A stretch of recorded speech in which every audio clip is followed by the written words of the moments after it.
Basically, I was just trying to say about, like, they don't want anything to do with me. And that's okay. Because I've got a YouTube channel and I've got a video to record. Yeah, check you.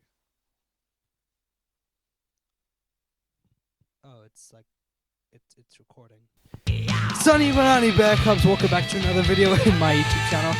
On today's video, I'm going to be talking about a story, a spooky story. So, when I put that poll up on my Instagram yesterday, Sunny Banani Bear Cubs. I feel like I've got two different versions of me. I feel like I've got two different versions of me, and that's like the one I put on YouTube, and then the one that my Instagram friends post story. Okay, so here's the decision. Do you want me to not post this week, but my next post is going to be awesome sauce, extra awesome sauce, or make a similar video to last video with like the drowning thing? I don't think those are super entertaining. But like, do you want me to make that, or would you rather me focus on trying to like prime and like make the next video for next week on Wednesday, like epic sauce?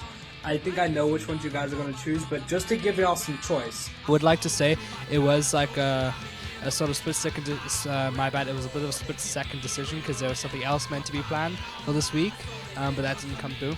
So, you just have to wait for that video another time. But yeah, so you got this one instead. This is a story of the It Monkey, which if you're watching this, you know what I'm talking about. I went to a school. Big shocker, I know. And in this school, they taught you like different kinds of mythology and different religions and stuff. And the way they teach you is that they tell you stories and then they make you like write essays about it and like, they would make you remember specific details, like imagine yourself as a character, try and draw that. Like, not character, but the character in the story, like, draw that character, try and understand him. That was, like, all that interesting stuff. And I remember different grades teach you different religions, and in grade 5 is when you learned about, like, Mesopotamian, Persian, and Greek stuff. And so in grade 5... I got into the school and I was in like grade 4.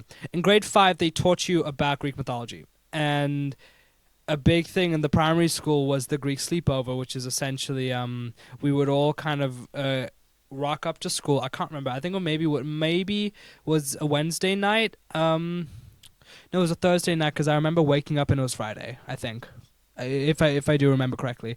So we're gonna have the Greek sleepover, right? And during the time, I had a friend, right? And me and him were like really good, like, friends. But I won't lie, I was a bit mean to him. I was very mean to him. We're gonna call him, John. John and I were very good friends, and he was into all the stuff that I was into at the time. I was obsessed with Jacksepticeye, with like Benny Ink Machine, with like FNAF. I still am obsessed with that, but this is like prime nerd Josh Core, or Polar Josh Core, whatever you want to call me. Sorry, I just like being called Polar Panda. Sorry, sidetrack. Side rant over. And basically, I wasn't very nice to him. Like, he would do something that would annoy the marbles out of me, and then I would be like, why are you doing that? Like, that's so, like, not cool. And I found, like, high key, that was really, like, not nice to me at the time, but I'm not excusing by saying what I'm about to say, I was going through it at the time, and I'm not excusing what the actions that I did take, but I am telling you why I did that. I was just going through it, and I didn't know how to process my own emotions, and the parts of me that were reflected in him that I didn't like. That was it. Side ran over. And basically, when we had the Greek sleepover, you had to kind of have a friend or a partner to sleep next to, just because you didn't want to be lonely, come on. And I chose John. And John and I sat, so basically the Greek sleepover happened at the hall. I remember leaving school and then coming back at around 6-ish, 5-ish, and then we all got to school. Classmates start kind of like walking in, flooding in. You see them with their duffel bags and stuff. It's for one night. It's for a singular night, but it's like the main event of grade 5. So we all rock up with our duffel bags and backpacks, packed with clothes and like, overnight stuff. I think I just slept on like, I don't know, like a really thick duvet that worked well. If you could hear that, you didn't hear that. And I remember distinctly that when we sat next to each other, there was like, I think, a table. So Daniel and I were sleeping by the stage. So the stage was facing in front of us. As you walked into the hall, you could see the stage. It was also the hall. And we sat like right across. Like, we sat like perpendicular to the stage. So this is the floor, this is the stage. So it's a step up. So I would have to be like if I were to go back to that school, and I would have to like hold on. Like this over here is like the floor where you'd walk in the hall, and then the stage would be like boom, bam. Um, because the stage was like, I don't know, like maybe around 12 inches to like 10 inches off the ground. We sat like perpendicular, so our feet were crotch shot. Our feet were like touching the like vertical part of the stage itself. And we slept next to each other, right? And I remember all of us, so like a little group of us, before we went to bed, we were all super excited and like very eager to like go to bed, you know. And basically, this is at nighttime, right? So the hall in itself is a bit creepy because it's just a big vapid room, with like glass doors, and that's okay during daytime. Come nighttime, you feel like this is what stress was made for. You know what I mean? Like it was scary because I remember there was a chair behind the curtains on the stage with like a white cloak over it, and people were like, "Oh, there's a ghost! There's a ghost!" I had a very overactive imagination, by the way, I'd like to say. And I don't know, we kind of went towards it, and then we ran away, and then we got like all scared and stuff. And when it came time to go to sleep, I was kind of cooked a little bit. So I turned over to John, and I was like, dude, it's like, are you? And I was like, right, okay, so just me. I'm the only one scared here.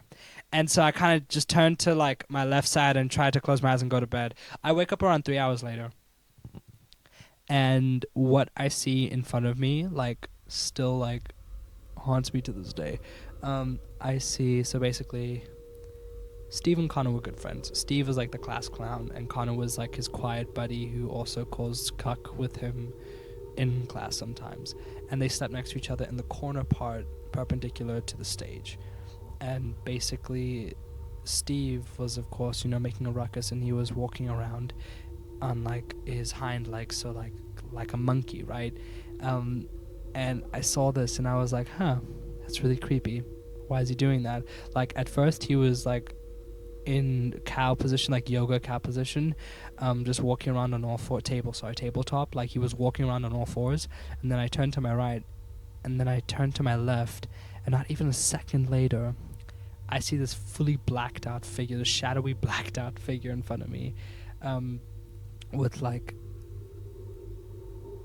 him, like this creature being on all fours, not all fours, but like, you know, on his haunches and like walking around, and just all creepiness. And I got the cuck scared out of me, like what the hell is going on? Because I look over and I can see Steve still doing the tabletop to like the far left. So I was like, oh, this isn't Steve. This, like, everyone else is like dead, quite dead asleep. And I'm here just looking at this thing. Like, I could only see its feet and I think a tail of some sort. And so I just kind of turned over to my right and closed my eyes. And I waited and I waited and I waited. And I turned back after like maybe 40 minutes or like an hour of trying to sleep. I turned back to my left and it's gone. And Steve and Connor are still asleep. That was my first interaction with the It Monkey.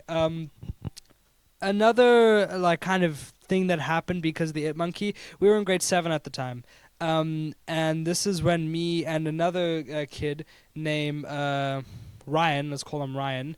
Ryan and I, he was like my, I didn't tell this to anyone, by the way, and the next day at the Greek sleepover. I didn't mention anything. But me and Ryan, this was like my version of John. Because John like left in grade 5, but then Ryan came in like mid-grade 6 when COVID hit. And so me and him kind of like locked in. Why do I keep doing that? Like keep doing that basically. We became friends because he was a big nerd and I was also a big nerd. He was even more nerdy than me. I was like, you can't be more nerdy than me because I'm the nerdiest in this whole class. And he's like, no, I'm nerdier than you. Let's make a Pokemon together and make a whole storyline and characters based off of bugs that we like. And we're like, okay, deal. I'm so nerdier. But me and Ryan got along very well. And I told him of this creature that I saw. And me and him conspired together and made up this name. And we called him the It Monkey. And the It Monkey it haunts the school. And it like chooses victims, and it breaks stuff and causes like calamities and stuff. And so me and him were like, oh, the it monkey. Like we were in grade 7. I remember as well we did woodwork, so we would do carpentry at the school. I know, fancy. But we made bowls and spoons and stuff. And I remember one day, pure randomly, this giant pine tree that was right next to the woodwork shed, the carpentry shed.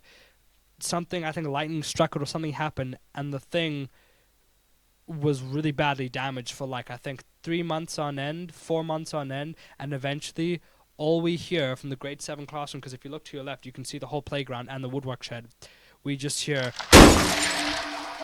and you could feel it like in the earth, like rumbling through your feet up into your chest. And we look over, and this huge conifer tree had just crushed the woodwork shed. No one was in it, luckily. Like, this is a time when the woodwork shed was completely unoccupied, so that wasn't the worry. The worry was just like, oh my soul, how are we gonna fix this?